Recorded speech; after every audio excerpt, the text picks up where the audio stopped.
Welcome to the latest episode of Ready, Steady, Green. In this podcast, we are discussing challenges and opportunities of turning climate awareness to climate action. In other words, making sustainability sustainable. We'll be focusing on young people as they are the ones who are and will be most affected by the global challenges of today and tomorrow, and they are the ones whose actions hopefully will change the current trajectory. This podcast is not intended to be a specialist podcast to sustainability experts. Instead, it aims to broaden the discussion and help everyone realize how closely the topics of sustainability and specifically climate are connected to issues like our health, quality of life, equality of chances, technological advancements, and so on. The episodes from Ready, Steady, Green aim to inspire everyone to step up and step out in their lives and in their community. I think I would say it's almost the increasing severity and size of flooding and droughts, on the other hand, is almost certainly climate change coming into action.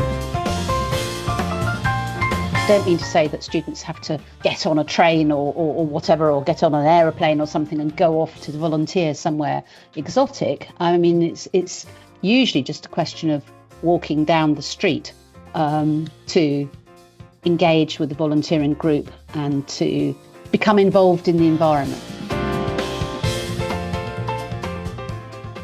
So welcome to our episode and a very warm welcome to our guest for today, Professor Anne Robertson. Anne is a professor of ecology at the University of Roehampton in London. Water ecosystems are in the center of her research and teaching, including topics like freshwater biodiversity, the impact on freshwater ecosystems of disturbances such as climate change and emerging contaminants, including microplastics, and monitoring and conservation of groundwater ecosystems. So we'll be covering a range of exciting areas. So welcome to our podcast, Anne. Well, thank you, Gabor, and thanks very much for inviting me. I'm really looking forward to it. So are we. So let me come directly to the first question. On a scale of 1 to 10, to what extent are our rivers in trouble? Well, that's the $64 million question, isn't it? Let's because it differs depending on which part of the world you're in. In the UK, which is where I'm based, of course, I would say probably an 8, as in 10 being badly affected and 1 being more or less unaffected. So I'd say they're about on an 8. That sounds pretty severe to me. Well, it is, and I think it's like, fun enough, this is quite a topic of conversation amongst my group, if you like, because it depends on the timescale that you're looking at, and the expectations of humans in the where in the areas. So, of course, if you think back to in the UK, the Industrial Revolution in the 1800s or whatever, there's no doubt whatsoever that the rivers. Some of the rivers were in a much worse state then. So particularly in the south of England, particularly with organic pollution, because sewage treatment facilities were non-existent. And so everything went into the rivers, and the rivers were in the most appalling state then.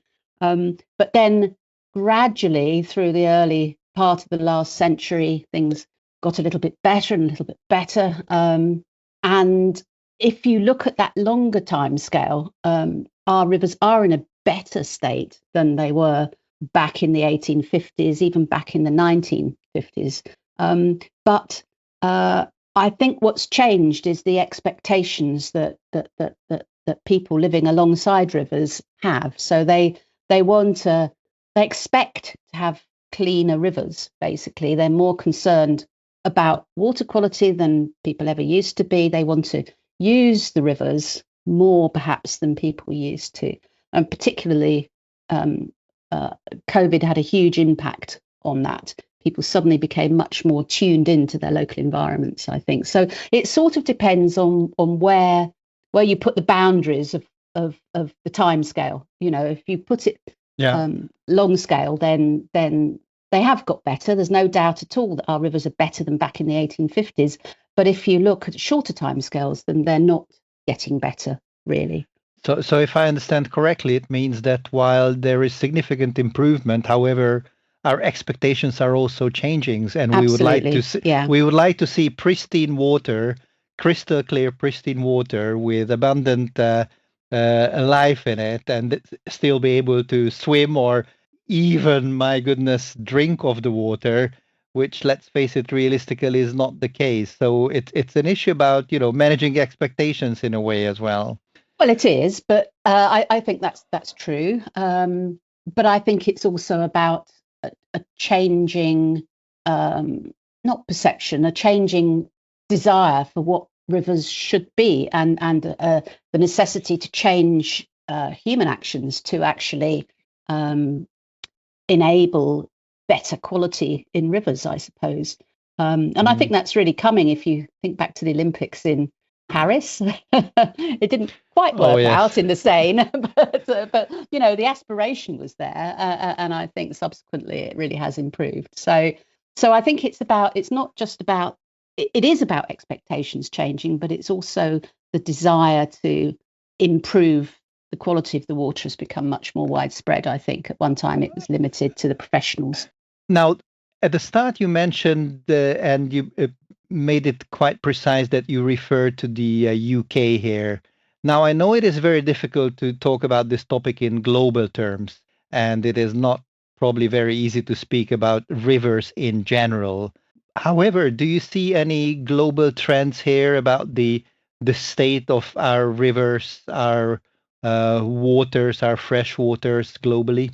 Well, global rivers are quite tricky, really, because there's such differences in expectations across the world as to what rivers should be like, what's an acceptable water quality, and so on. But having said that, I think globally rivers are getting what with all the pressures, the stresses that there are on them. I think rivers are getting more and more pressurized, more and more on the edge, if you like, of what they can cope with. I mean, rivers are like most ecosystems, are incredibly good actually at cleaning themselves up. If they have functioning food webs and functioning structures in them, then they will do a very good job of cleaning them up. And when it's when that's overwhelmed for whatever reason that they suddenly become very clearly very, very polluted. And I mean, in some countries, there's the grossest sort of pollution that you can get. For example, mining pollution pollution from mine tailings and so on in Brazil, maybe very, very polluted rivers from industrial sites in other parts of the world. So absolutely, actually, just very recently, I read about a very bad example of river contamination due to mining, I believe, from Zambia in Africa. Yeah. And more or less once a month or quite regularly, one can read quite sad articles around this. And the issue is always there. It's like with so many other things that, the problem and the accident can happen very rapidly. However, solving the problem and restoring nature or restoring the original state takes ages, if at all it is possible. And I think in general, there is an ongoing clash between the interests of modernization and industrialization and industrial agricultural use, and on the other hand, while keeping or restoring the nature side of our rivers. How can this be overcome? Yes, well, that's a very convoluted question because, of course, we started off talking about the Industrial Revolution and so on in the UK 200, getting on 200 years ago or whatever now. And at that time, it was our heavy industry, or that was one of the reasons that we were so successful, if you measure success in terms of power and strength and all the rest of it, of the government. Now, of course, in the UK, we're in a post-industrial situation, more or less.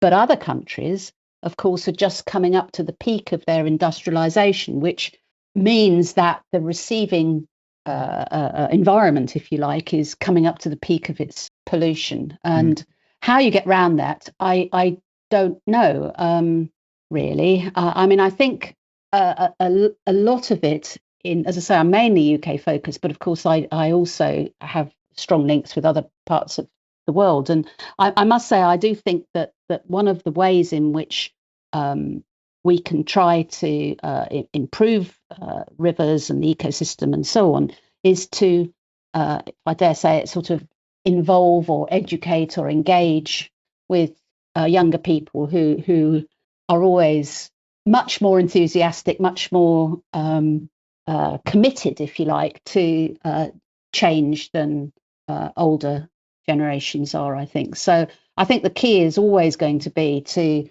mobilize, if that's the right word, or motivate younger people, or not just younger people in terms of years, I suppose, but people who come fresh to the environment. And I think in the sense that they've not really been too engaged with it before, but suddenly, for whatever reason, they become more engaged with the environment. They begin to notice the environment, and they are more full of enthusiasm to try to help, I suppose, do something about it. An interesting example just occurred to me. A couple of years back, following the COVID pandemic, I was part of a piece of research, and we had some focus groups with young people talking about their experience during the pandemic.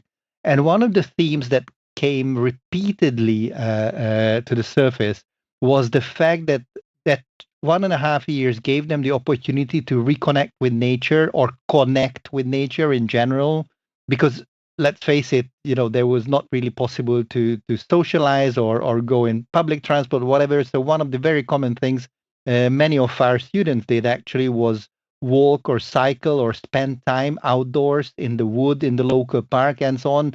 And in a way, they discovered all that area and all that actually vast, endless diversity which surrounds them. But this needed the pandemic. So what can we do actually to make this, something regular and ongoing, instead of needing a dramatic push like what we had in 2021? Well, that's the question, isn't it? I think I'm a great believer in small steps. Actually, I don't, I think if people get or have some sort of attitude that gets too big too quickly, then it can't be maintained. And I think the important thing is to encourage people in whatever way to engage more with the environment. So, there's been some initiatives, a lot of initiatives actually around, it maybe doesn't sound so connected, but it is really, in my view, about mindfulness. So becoming more mindful about your surroundings, if you like, whatever those surroundings are. But of course, that lends itself very well to the environment, and the possibilities for becoming involved from that very sort of small, perhaps, and peaceful approach to the environment, the possibilities of becoming involved in all sorts of initiatives, maybe citizen science initiatives, or ways of trying to help, or trying to at least know what's the matter with a particular environment by measurement. That can be moved into afterwards, and there are an awful lot of initiatives like that, sort of ventures that encourage people to get involved. I understand what you're saying, but the little devil in me is saying, however, and it's not me who came up with this. I mean, I hear this quite frequently, that, oh, well, yes, great, I can be in nature and be mindful and take care and, not litter and all that thing. But as long as, companies let their waste into our waters, my individual actions do not matter at all. They don't count in the big picture. So is it again a case where everyone believes that it is someone else's task to do something about it? Well, that's always an issue, isn't it, really?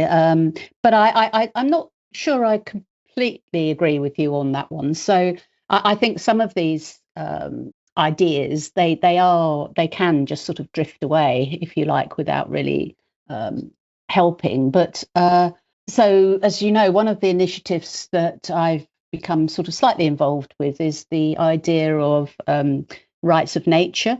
Right. Yep. So this is an initiative whereby the idea is to grant, if that's the right word, it probably isn't actually, but to give legal status or legal powers to an environmental entity. So of course, being a river person, the ones I'm most closely related to are rivers.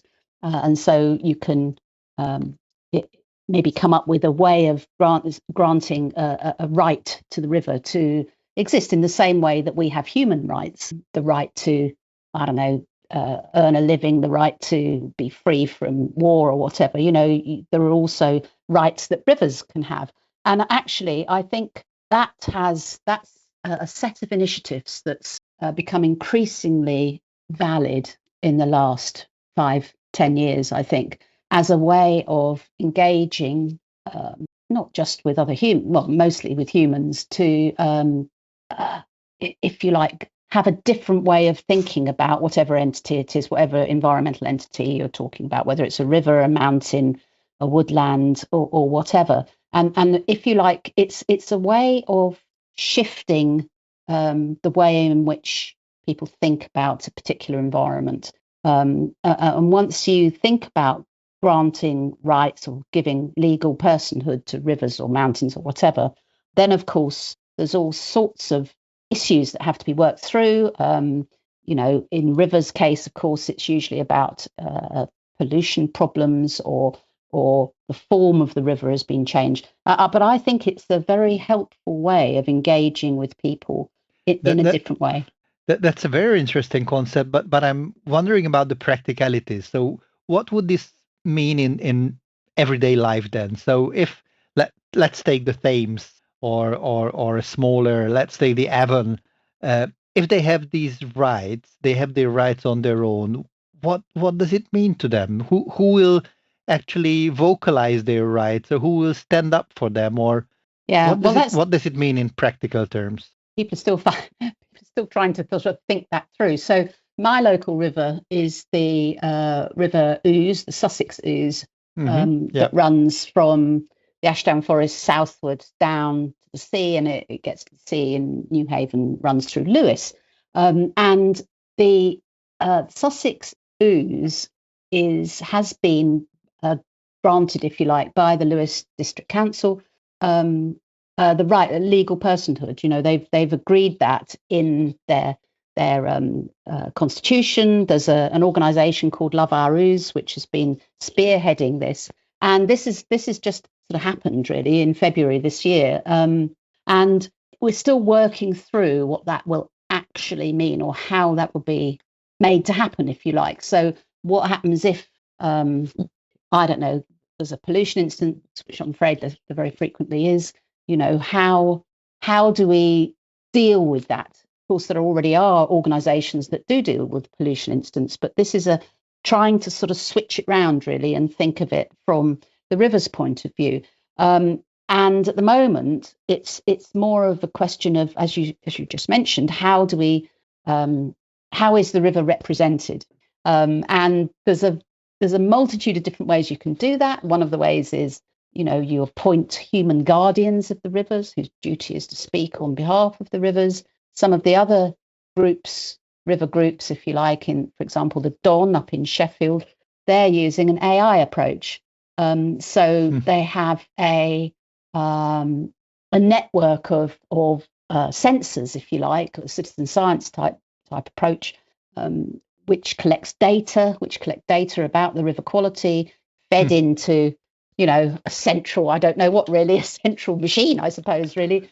And then, out comes the result, I'm not feeling too good, or this is not the way it works, or whatever. So it's a very novel way of thinking about, for Westerners, it's a very novel way of thinking about rivers. And the way in which you get both are, I'm sorry to interrupt, both okay. are excellent examples, and I just myself also thought about young people becoming guardians of rivers. What a great way it could be to combine two separate things: the engagement of children, adolescents, young people with nature, and at the same time become representatives of these rights and be the vocal and verbal representatives of whatever the river needs to express. Absolutely. That's a fantastic example. And I wonder, actually, there was a very interesting exhibition a couple of months back in the Design Museum in London, which I think the title was something like More Than Human or something like this. Yeah, yeah, And basically, what it said that in order to speak about nature, you also need to involve arts and engineering. And there were various examples shown how uh, people around the world, from indigenous tribes to urban settlers, work on restoring certain habitats and so on. And one of the focus areas was clearly around rivers. And yeah. I wonder if the perception of rivers is it very different in countries of the global south to what one experiences here in the UK, for example.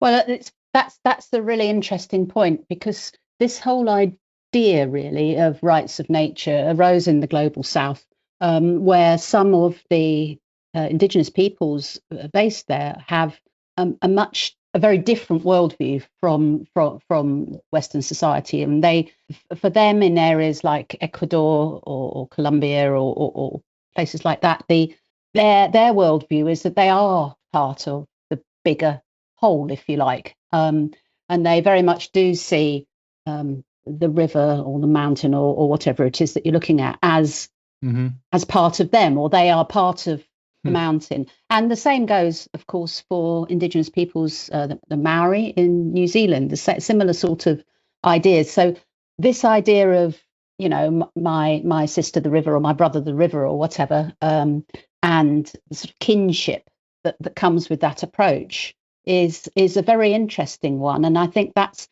where the rights of nature movement, if I can call it that, arose in New Zealand, in Ecuador, and so on.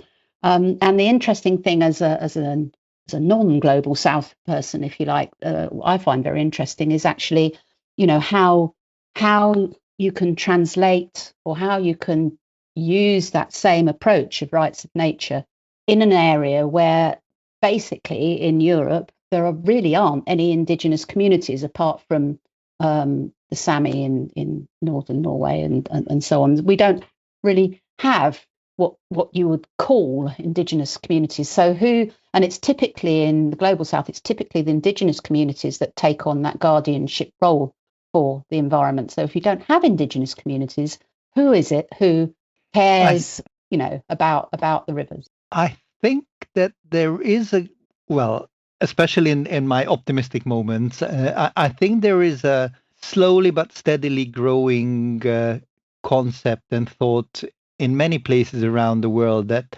we are responsible for the state of nature that surrounds us. Mm-hmm. And therefore, people connect more strongly with nature than, let's say, 30 or 50 years ago. And there are so many voluntary movements, and I could bring, half a dozen examples right away, from bringing water to draft areas to, all kinds of examples where one is acting on behalf, well, I'm not sure who, instead of the state or instead of whatever institutions, but basically it's a community of people who, hold each other's hands and act on something together. And I wonder if a similar level of ownership or similar level of responsibility could be further nurtured as it is traditionally with some of the indigenous groups. Yeah, I definitely think so. I think my feeling is similar in the sense that I think it's the local communities, so sort of the geographically local communities around a particular environmental entity, a river or whatever, who they're the ones who people really do care very passionately about their local environment. And I mean, as we've discussed, potentially that has intensified after COVID, but it always has been the case, and it seems to be such a raft of different types of people who, and for very different reasons sometimes, care passionately about their local environment. And I do think it's those people who are, if you like, the archetypal guardians, if you like, of rivers. Yeah. I'd like to ask you something which is perhaps less visible compared to rivers, which we all see and hopefully enjoy. And this is about groundwater. So the status and the situation with groundwaters, is it also in a concerning state around the world, or if we speak about the UK, is it the same issue here? Because let's face it, one doesn't see it. So yes, we hear stories and we do notice that, let's say, wells might be drying out or something like that. But I don't think many people have a broader understanding of the status or the state of groundwaters. Yeah, that's really interesting because actually, how long have we got? Groundwaters is very, very close to my heart, if you like. So Oh, I think, I think what you're saying is very true. It's sort of out of sight, out of mind. So people don't see groundwater. After all, groundwater is stuck literally by definition underneath the ground and is not typically not visible. And in fact, over time, or recently, humans have become much more divorced, particularly in the Western world, much more divorced from groundwater than they ever used to be, because typically we have our water piped into our right. houses. And so typically from a water supply company or whatever, you turn a tap, out comes the water. And very few people think, where is it coming from? And the number of times I've heard people say, I don't see why I should have to pay for water. It should be free. I mean, why do I have to pay for water? But anyway, that's another issue, I think. But a very important one. Yes, very important absolutely. one. But it all sort of feeds into this notion that we don't know. It's a bit like food, really. We don't know in the UK and in other areas of the Western world. We don't know where the water is coming from. But of course, in the UK, especially in the south of England, well over half of our water comes from the ground. It's groundwater. And in the UK, we are very fortunate in that our groundwater tends to be of reasonable quality. There are some massive exceptions to that, actually, but mostly it's of reasonable quality. But in other parts of the world, that's not the case. And groundwater in other areas suffers really very badly from industrial pollution. And also, of course, it's being used unwisely. So it is in the UK a problem, but in other areas it's much, much worse. So, for example, there's in some areas there's a lot of groundwater abstracted for irrigation purposes, particularly in areas which are very dry, actually, and the crops that are being irrigated are really, really water hungry crops. And so, huge quantities of groundwater, and often fossil groundwater. In other words, it was the aquifer was created in times where it was much wetter, and it's now not being replenished, and that groundwater is being used up, if you like, irrigating, let's say, I don't know, pick an example, cotton or something, which is very water hungry. So I think globally, groundwater is in a very dire situation, in fact. Actually, I just, as you speak about this topic, a couple of images occurred to me, and short texts and pieces of news, North Africa and the Middle East, number of reports I remember where groundwater traditionally used to be the main source of water for irrigation, for example, watering the plants, North Africa, oasis areas, and so on.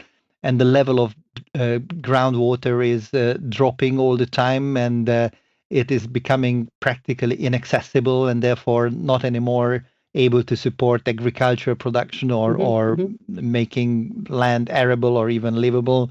But on the other hand, and this is what sometimes strikes me as an image. On the other hand, you see more frequent floods than ever around the world, and floods of an immense size and severity. In Pakistan, for example, I remember news the last couple of years on a number of occasions where there is just the abundance of water is mind-boggling. So how come that we live in a state where on the one hand there is scarcity of water to this extent, and on the other hand there is an abundance? Well, I think I would say it's almost the increasing severity and size of flooding and droughts. On the other hand, is almost certainly climate change coming into action. And I think, I mean, in some areas we haven't in the past. There haven't really been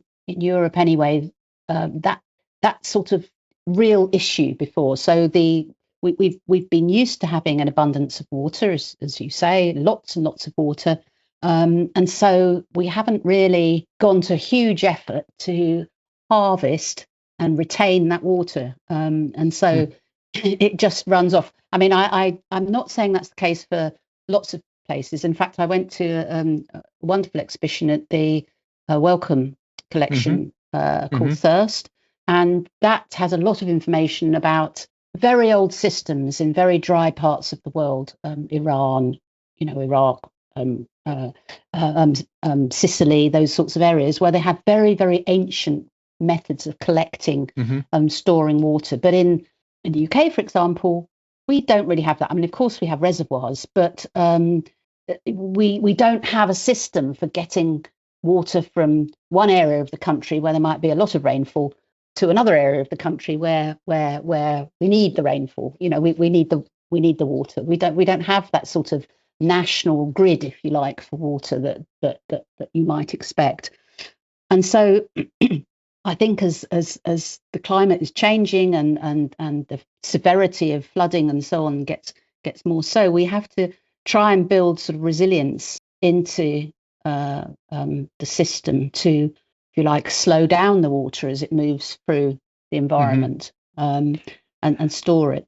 It's very topical to me what you're saying, because just now that I read about an initiative of the European Union which set a target that a significant part of the rivers which have been traditionally built up and forced, into producing electricity and so on, to turn these rivers into what they call free-flowing rivers, and in a way turn the clock backwards a little bit. And even there is an ambitious target set of something like an additional 25,000 kilometers of free-flowing rivers to be established. And I've seen some practical examples of this where, previous dams are being brought down, and as you said, the water is allowed to flow freely, and also then to keep it and reserve or preserve it on agricultural lands. So I again wonder whether modernization and restoration of nature will go hand in hand, or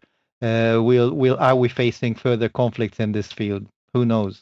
Well, who does know? And I mean, but it's a very interesting question because, I mean, we live in such a crowded planet, basically, and it's quite. I mean, perhaps other parts of Europe or the world are not quite so constrained, but certainly in the UK, I mean, it's very difficult to give space for rivers to flow freely and to move across the floodplain as rivers should, and to flow as they should, in inverted commas, as they perhaps used to after the last glaciation. But I think it's an aspiration that we have to move towards. I mean, of course, hydropower, if we're talking about dams and such in the UK and also in other parts of Europe and the world, is a really important, relatively clean source of energy. And so you have to balance out, if we continue, and by we I mean humans, if we continue to have the same heavy footprint of energy use and so on, that energy has to come from somewhere. I mean, thankfully, fossil fuels are now declining. But at the moment, if our energy footprint remains the same, then we have to get that, or perhaps even increases, hopefully not, but maybe. Right. We have to get that energy from somewhere. And hydropower, nuclear fuel, they all have their negativities, if you like. And so to me, it seems like a sort of balancing act almost at the moment.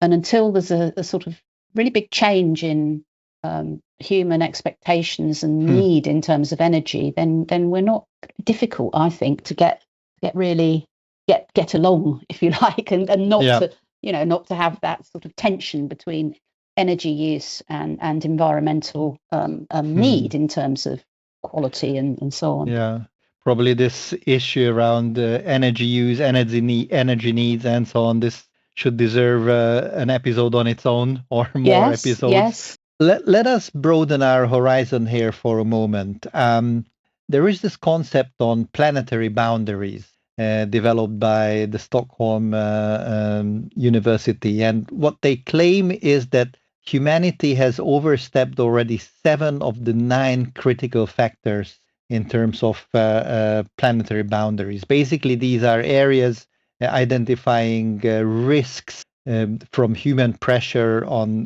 various areas around the globe. Now, interestingly, the 2 areas where we are doing well are fields where there was a specific concentrated human action already.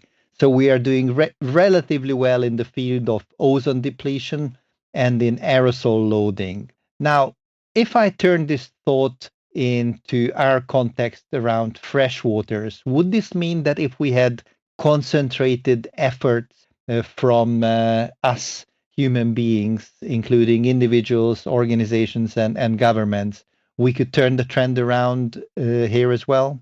In terms of, I absolutely think we could, actually. But I think it's the will, if you like, to do that is what's missing at the moment.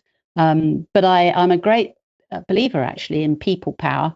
I really do think that people, individuals, and particularly groups of organized individuals can do a lot to put pressure on our governments to change the way or change their priorities, really.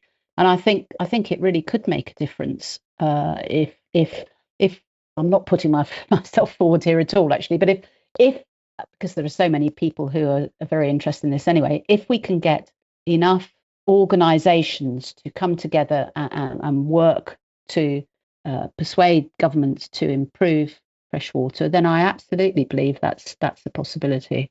And this would not just freshwaters, I mean the oceans as well, of course. Yes, and this would tie beautifully with the concept of rights of nature and rights of rivers, where actually by taking representation of these elements of nature, we have the additional power, and together with the people power, we are able to make a difference, right?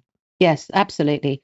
But having said that, I think it's important to remember that there are an awful lot of people on the world, and many people particularly in the global south, maybe, have aspirations to, if you like, do better in life. And doing better in life often means having more material goods. So I think also there has to be a realization, or as I say, a change in mindset of individuals, of governments, and that as to what is best. Because there's that phrase, isn't there? I'm probably not being very clear, but there's the phrase, and I really do love the UN Sustainable Development Goals. But there's this sort of, I feel there's a slight tension between the word sustainable and the word development. And I'm not sure whether you can develop and be sustained or continue to be sustainable. That tension is still on. It is still on in so many discussions, absolutely. Whether they can go hand in hand or whether they are mutually exclusive terms. Yeah, I'm sure they're not mutually exclusive, but I definitely think there should be a more realization of the potential problems of encouraging people to develop, but trying to be environmentally sustainable. It's tricky. Not impossible, but it's tricky, I think. I would like to turn back our attention now to our original topic around rivers, waters, and so on, with a couple of short questions. This is our 3rd episode now, and therefore I would like to bring a couple of terms and expressions here, all starting with letter C, the 3rd letter of the alphabet. And I'm curious to hear from you what short, brief association comes to your mind in relation to sustainability. Okay, you're ready for this little game? Yes. All right. So the first term that I have here in front of me is climate skepticism. Mm-hmm. Yes, it's the thing, is what I first think. And whenever I hear this, I'm taken back to a family holiday we had, must be 10 years ago now. Very fortunate, we climbed not a very big mountain, quite a small mountain in southern Germany, and met some people at the top who seemed perfectly pleasant until it transpired that they really didn't believe in, or they didn't agree with this whole idea of climate change or climate skepticism. And I'm ashamed to say that at the time and that's there were four of us, two adults, two kids, we didn't say anything, but we sort of terminated the conversation and went off, but we didn't actually fight back about it. So yeah, it's certainly out there. And how you overcome that, how you sort of, I don't like to say educate because that sounds patronizing, but how you sort of engage people to bring that forward, and bring it to the forefront of people's minds. I mean, people might understand climate change, but perhaps they don't think that it's something that will affect them. Okay, thank you. Next. Sorry, that's probably rather a long answer. No. It's absolutely fine. It's absolutely fine. The term itself is, quite downletting. So second one is carbon sink. Yeah. Okay. Interesting. So what do I first think? I think about peat, of course. Peat, as in peat, bog. Organic carbon that was laid down many, many years ago, and act as the most amazing carbon sink until it's disturbed. And that to me is very interesting because, of course, it is to some extent still used in many areas as a source of heat, as fire and so on, by people who live a very subsistence lifestyle in areas where there is peat, and of course more challenging, if you like. It used to be used until really very recently as a major source of gardening compost and things like that, which now is phased out, fortunately, more or less. But the point about carbon sinks are that typically, and it varies, but typically they're only a sink as long as they're not disturbed. So people often talk about, forests being carbon sinks, and they are. The carbon is trapped in the trees, in the soils, and so on. As long as they are kept and managed as forests. Right. Yeah. I absolutely understand. Okay, thank you. The third one is collaboration. Okay. Yes. I mean, I personally am a very collaborative person. And you mentioned a little while ago about, the role of other disciplines like the arts and visual arts, maybe, or sound arts, or poetry, whatever. How they can play into this sort of understanding of our natural environment. And I think they absolutely can. And I think the future is going to be engaging with all the different disciplines, not just science, of course, but the arts and so on, to get a more holistic view of what the environment means to humans and to try to engage more people with it. Okay, thank you. And I have one more on my screen, and that is COP. And I also put to myself a note here, both COP 30, which just finished in Belém, Brazil, and COP 16, which was last year on biodiversity. So COPs, what association comes to your mind? Depressing. Depressing, why? Well, I mean, particularly COP 30. I mean, I'm beginning to wonder whether they do have a purpose, actually. I'm not sure. I don't know.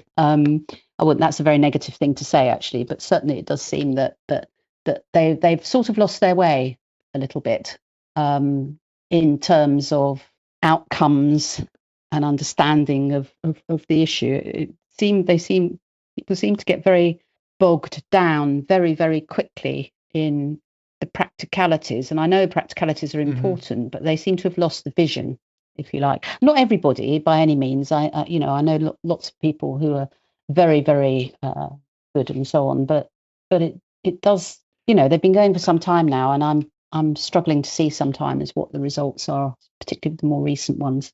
Mm. You are not the first one to mention this, that it has become a kind of routine, and somehow it lost, the big picture approach, and it is basically boiling down to some level of haggling around things. Definitely a part of the momentum seems to have gone, at least for the time being. I understand that.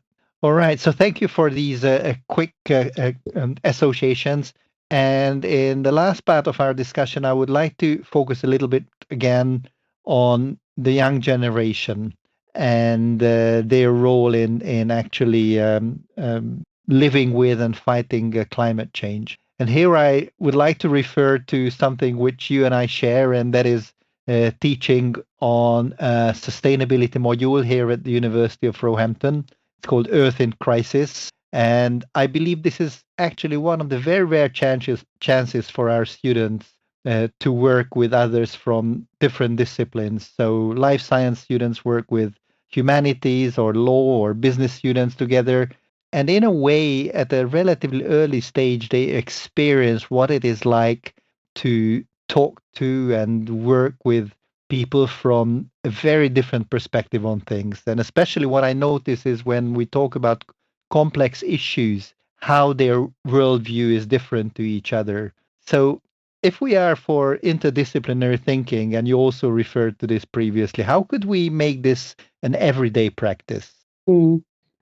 This is the issue, isn't it? And yes, I mean, I've also found that this particular course that you're talking about has been an eye-opener in many ways, as to what the understanding of people, of even, yes, they are young people, of course, about 20 odd, roughly 20 years old, what their understanding is if they don't come from a sort of scientific background. I think it's fascinating.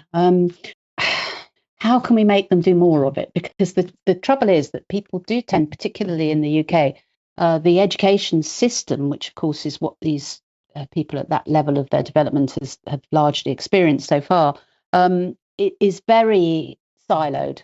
In the UK, you have to choose your topic, if you like, whether it's science or arts or business or whatever. At a very early age, it's more difficult to actually move across and to experience different thoughts. And I don't think I'm in the game of trying to change the entire education system in the UK, but I do think that more interdisciplinary courses and more, if you like, hands-on engagement with the natural environment is the best thing to do. How can we actually make these hands-on learning opportunities happen? Can you give any practical examples for that, or do you have any suggestions? I feel that our best way of moving forwards on that is to encourage students to take up more volunteering opportunities.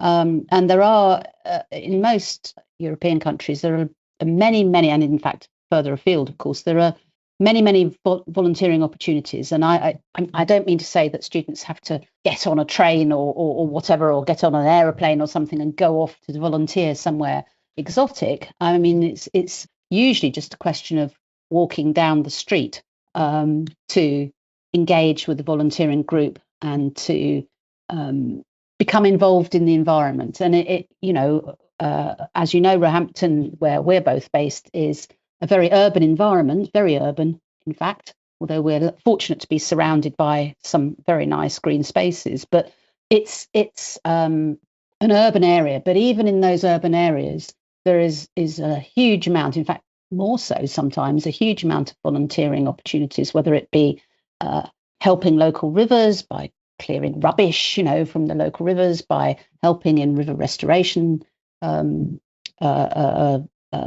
events, whether it's engaging with the sort of citizen science type approach. I think all of those, or volunteering at the London Wetland Centre, which is, of course, yes, right next door to us, isn't it? Yes, indeed. I mean, that those are our specific examples. But I mean, wherever you are, there are plenty of volunteering groups who are involved with the environment, and I think that's the way to start.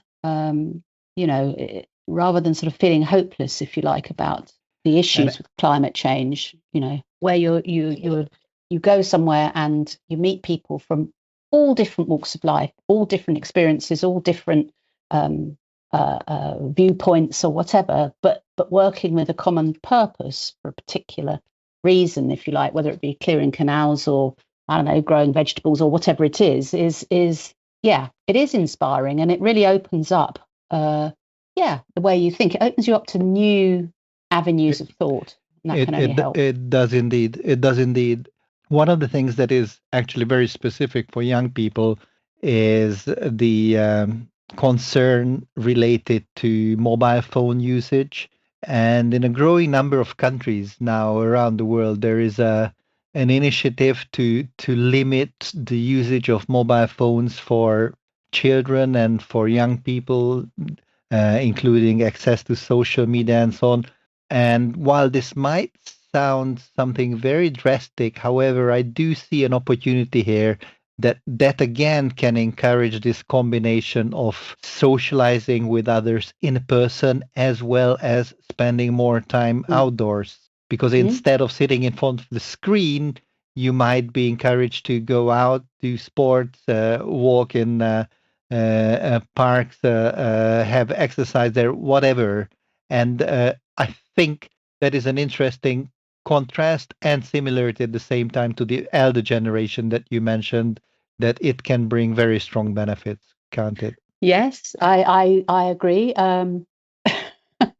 I do agree, actually. I think absolutely. And there are some areas, there are some countries, aren't there, where they're actually introducing that sort of right now, really. But I think it has to be a consensual thing in a sense. I'm not a great believer in forcing people, whether they're young or old or whatever, into doing things. I think they have to see the benefits of it, or they have to be offered the benefits of it, and to take that choice. And I think some, at any rate, I mean, probably not the majority, but some young people really do see the benefits of not being chained to their phones in quite the way that they might have been in the past. But I mean, it's getting the I want to do this rather than, I'm being forced to do this. I think getting the balance, if you like. Yes, but at the same time, I believe that there are certain moments where enforcement or a very firm action is needed.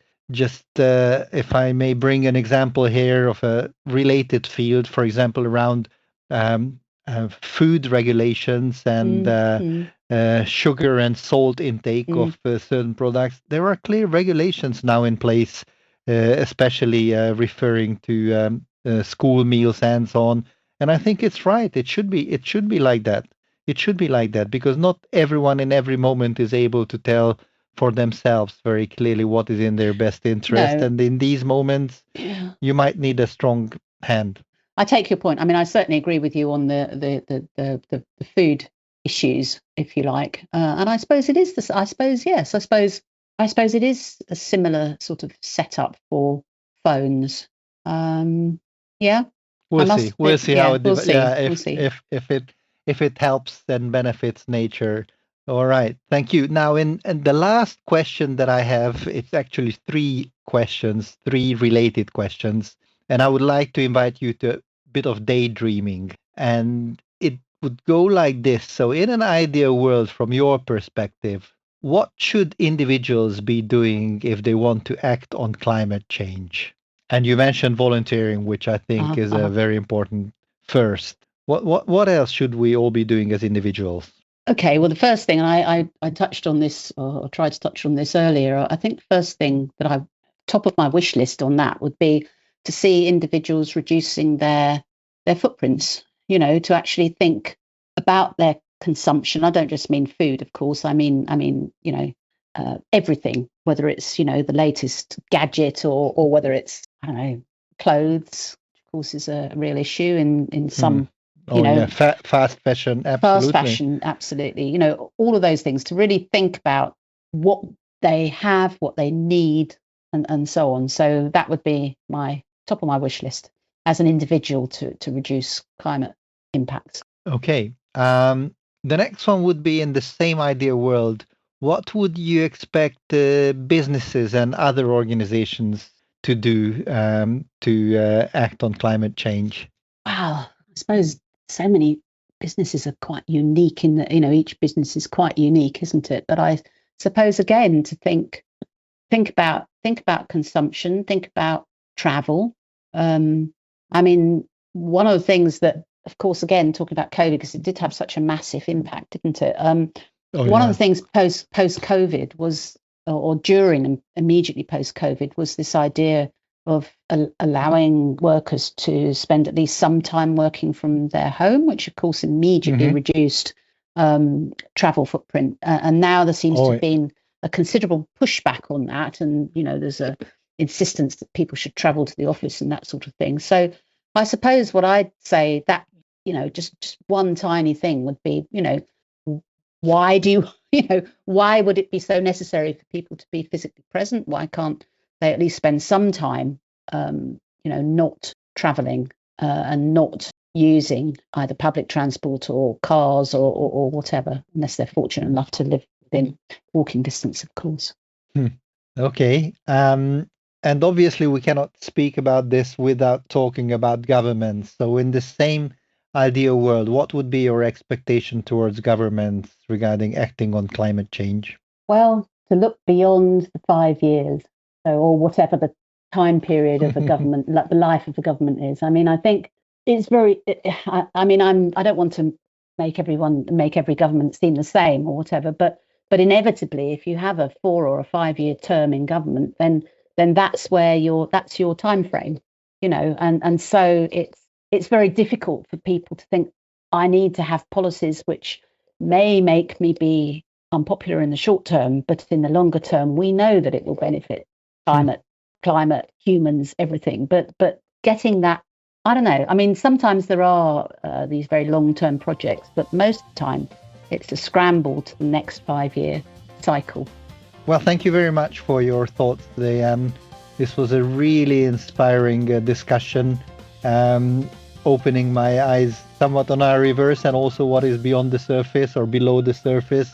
And I'm really very inspired by your thought around the importance of volunteering. Thank you very much for our discussion today. Oh, it's an absolute pleasure. Thank you, Gabor.